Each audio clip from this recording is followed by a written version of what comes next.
Good morning. How's it going? Spine cut snuff is so fucking... so fine. It's so fine, baby. It is really fine. It's really good. It's just hard to deal with.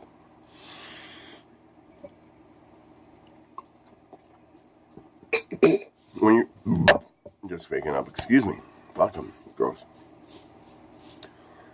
So, this morning, I want to thank you all if you listened to my radio show yesterday. I think it went pretty good for the first episode. I had a couple beginner screw-ups, but that's okay. All in all, I think it went pretty good. And I know that the next time I go in, I know 200% more on how to run the show better. So, just by doing it once. So, yeah. Thanks for everybody who listened, who broadcasted over the internet. You know, Dan out in Texas, and my friend Craig in Toronto, and my friend Karen out in Burlington. Yeah, I'm fucking thrilled. I'm really happy. Thank you so much. It's very, very nice that y'all did that. But yeah, this morning, in about an hour, I'm meeting with a good friend of mine, my friend Nathan. Nathan's a guy I know him since I was 19.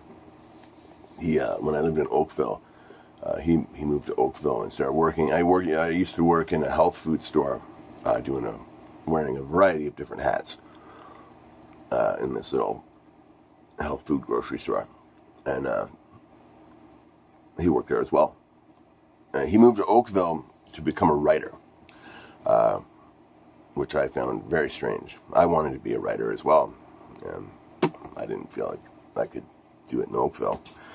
As you always feel as a young man in your hometown, I can't do whatever I need to do here. I gotta go somewhere else and do it, but whatever. He moved to Oakville to be a writer. Now, I knew a lot of people who wanted to be writers at that time, you know what I mean? Everybody wrote a lot, but nobody tried. Like, this is back when you had to try to get published. You couldn't just like write a fucking vlog or blog or whatever and have the world all see it in a matter of seconds. It was back when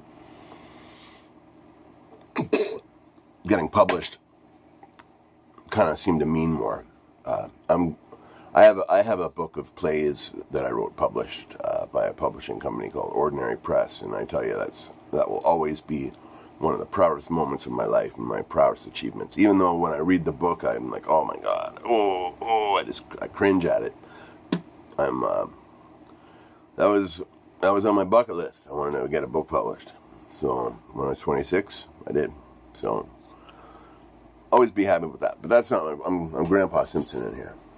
Nathan moved to Oakville to be a writer, and the thing about Nathan was like his writing was kind of like it wasn't that great, and it was kind of like interspersed with quotes from other writers. Like he'd write something and talking about how it related to a Bob Dylan song, and then like the next paragraph would be like a Bob Dylan quote, and then there'd be another little bit of writing from him, and then another Bob Dylan quote or something. But whatever. Regardless, the writing I was doing was fucking awful too. We were all young, hadn't done anything yet. Fuck's right. This is so fine. It's very good, but it's fine. How's that, eh? I'll make a music video of that later. But Nathan used to send his stuff away. That's what was impressive. Nathan used to send all this stuff away to major publishing companies trying to get published. And he'd keep the rejection letters he'd get and hang up on his wall, And that, like, he was the only guy who was actually doing it, like trying to do it at that age, you know what I mean? So I always really respected that in Nathan. regardless of whatever he was writing, that was irrelevant. I really respected his attitude and spirit towards it. Nathan's done amazing things. Nathan's one of my friends. You know, he's so unique, and he's like a big, loud dude, you know, and he's really funny. He's like your big funny friend, you know, and he's always a laugh at a party kind of thing, you know.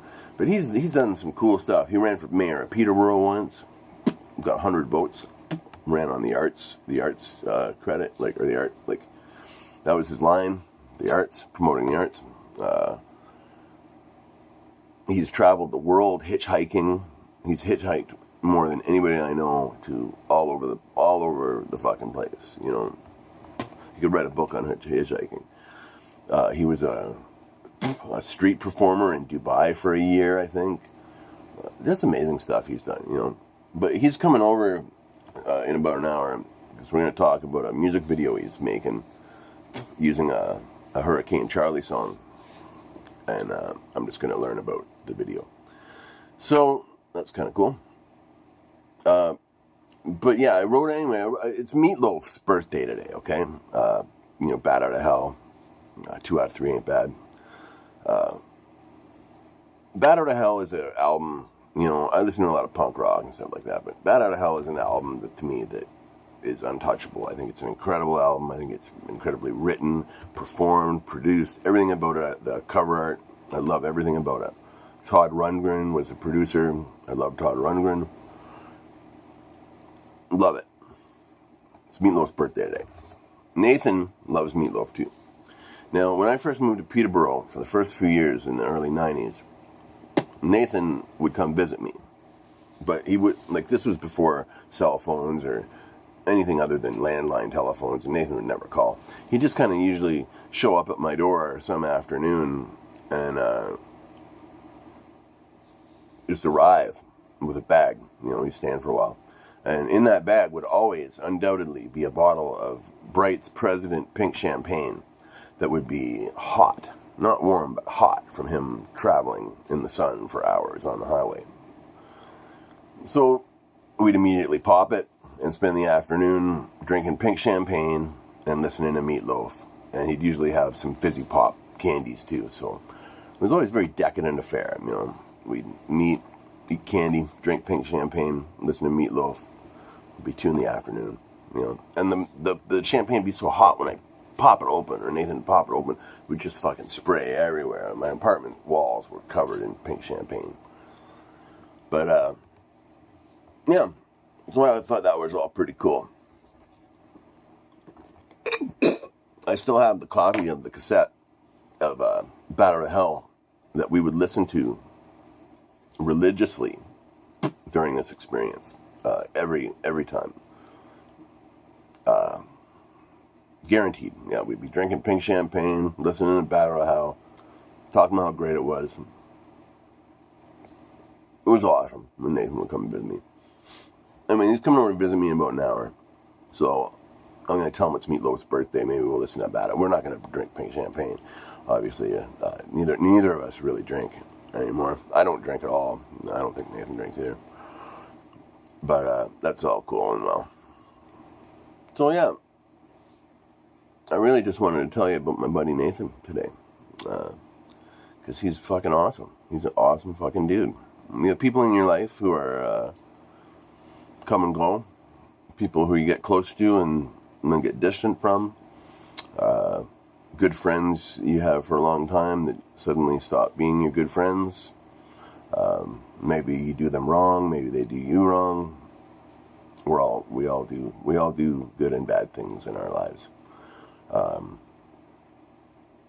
Some friends are just your friends, and they stay with you through thick and thin, no matter what. And Nathan's one of those guys to me. So, yeah, that's my video this morning. Nathan Govier, and hell of a guy. And I guess he's gonna have a video soon using, I believe, the song "Death Rattle Damage Baby" that we just recorded on our new album. So yeah, that's my story today. I hope you're all doing good. Thanks again for everything yesterday. Thanks for everyone who watched my videos yesterday. I got a 46th subscriber yesterday. Thank you, whoever that was. I really appreciate it. As I say often, it's not about the numbers here to me, but, you know, I'm only human, so it's about the numbers a little bit, I guess. You know, like, it's always nice to see new subscribers or the people who've been watching my videos, so I really appreciate it. And I appreciate y'all listening to my radio show, too. I'm trying to single-handedly take over social media through my Facebook page, my YouTube channel, my radio show, my new music. You know, and I mean, I'm trying to build something here in Sound Kitchen Studios. Like a one-man army of irrelevant art. So it's good though. Keeps your life enriched and entertaining. So yeah, I hope you all have a great day. Stay free. Be well. Maybe I'll interview Nathan when he comes over here. I don't know. We'll see what happens. But I hope you have a great day and stay free. See ya.